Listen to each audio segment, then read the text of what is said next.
Hello, எல்லோரும் எப்படி இருக்கீங்க? நல்லா இருக்கிறீங்கன்னு நான் நம்புகிறேன். இப்போ நம்ம போன வீடியோ கன்ஜங்ஷன்ஸ் பார்த்தோம். அதில் நான் உங்களுக்கு அந்த ரிங்கர் அண்ணா சொன்ன அந்த சென்டென்ஸ் பிடிச்சிருந்ததுன்னா நீங்கள் மறக்காமல் லைக் பண்ணுங்கள்.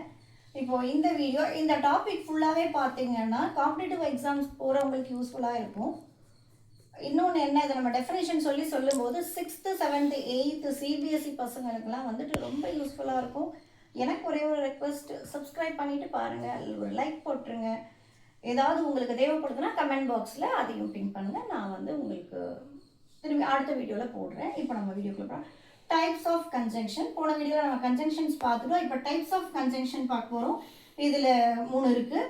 கோஆர்டினேட்டிங் கன்ஜங்ஷன்ஸ், சப்பார்டினேட்டிங் கன்ஜங்ஷன்ஸ், அடுத்தது குவாரிலேட்டிவ் கன்ஜங்ஷன்ஸ். இப்போ இந்த டைப் நம்ம எப்படி ஞாபகம் வச்சுக்கிறதுன்றது டிப்ஸோடையும் நான் உங்களுக்கு சொல்கிறேன்.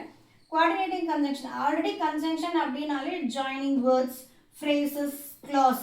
இப்போ அடுத்த வீடியோவில் உங்களுக்கு நான் phrases, clause, independent clause, dependent clause இது எல்லாமே போடுறேன். இது எல்லாமே 6th 7th ரொம்ப யூஸ்ஃபுல்லாக இருக்கும். ஸோ பார்த்து யூஸ் பண்ணிக்கோங்க. இப்போ இந்த கோஆர்டினேட்டிங் கன்ஜங்ஷனை எப்படி ஞாபகம் வச்சுக்கலாம் அப்படின்னு சொன்னால் ஃபேன் பாய்ஸ். இதில் நான் இது ஃபேன் பாய்ஸ் அப்படின்னு சொன்னீங்கன்னா for and, nor, but, or, it, so இவ்வளவுதான் கோஆர்டினேட்டிங் கன்ஜங்ஷன்ஸ்க்கு ஃபேன் பாய்ஸ். இந்த ஃபேன் பாய்ஸை நீங்கள் ஞாபகப்படுத்தி வச்சுக்கிட்டிங்கன்னா இப்போ ஜாயினிங் 2 வேர்ட்ஸோ இல்லை ஃப்ரேசஸோ கிளாஸஸோ எப்படி இருக்கோ அதுக்கு நீங்கள் இதை போட்டு நீங்கள் ஜாயின் பண்ணிக்கலாம். I like tea and coffee. அப்போ இந்த இடத்துல நம்ம அண்ட் போடுறோம். அப்போ கோஆர்டினேட்டிங் கன்ஜங்ஷன்ஸ் நம்ம யூஸ் பண்ணுறோம். அடுத்தது subordinating conjunction. Subordinating conjunction join a dependent clause or to an independent clause. அப்போ அதுக்கு முன்னாடி நம்மளுக்கு இந்த டிபெண்டன்ட் கிளாஸ்னா என்னன்னு தெரியணும், இண்டிபெண்டன்ட் கிளாஸ்னா என்னன்னு உங்களுக்கு தெரியும் அப்படின்னு சொன்னால் எனக்கு வழக்கம் போல் ஒரு ரெட் ஹார்ட்டின் போடுங்க, இல்லை எனக்கு தெரியாது அதையும் சேர்த்து டீச் பண்ணுங்க அப்படின்னு நீங்கள் விருப்பப்பட்டீங்கன்னா எனக்கு ப்ளூ ஹார்ட்டின் போடுங்க. நான் உங்களுக்கு அடுத்த வீடியோவில் டிபெண்டன்ட் கிளாஸும் இண்டிபெண்டன்ட் கிளாஸும் நான் உங்களுக்கு டீச் பண்ணுறேன்.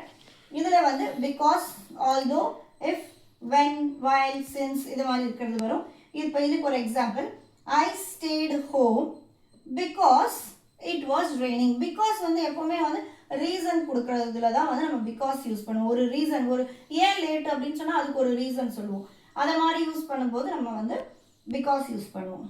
குவாரிலேட்டிவ் கன்ஜங்ஷன். அடுத்து இது எப்போவுமே தனியாக செயல்படாது. இவங்க பேரா தான் செயல்படுவாங்க.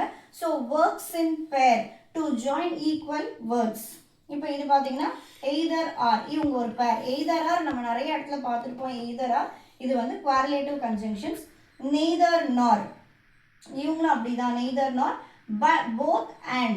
இந்த சென்டென்ஸ்ல bothம் வரணும் and வரணும், பிரிஞ்சு வராது. both and இது இப்படி வந்ததுன்னா correlative conjunction. not only but also, ஒரு சென்டென்ஸ்ல not only but also இது ரெண்டுமே இந்த சென்டென்ஸ்ல வரும். இதுக்கான ஒரு எக்ஸாம்பிள் நான் இங்கே கொடுத்துருக்கேன். she is not only intelligent but also hard working. இப்போ உங்களுக்கு இந்த சென்டென்ஸ் புரியும்னு நினைக்கிறேன். she is not only intelligent but also hard working. So இப்போ இது ரெண்டுமே பேர், இந்த ரெண்டு பேருமே இந்த சென்டென்ஸில் வரும்போது இதுக்கு பேர் குவாரிலேட்டிவ் கன்ஜங்ஷன். பிடிச்சிருந்தா லைக் பண்ணிக்கோங்க. தேங்க்ஸ் ஃபார் வாட்சிங்.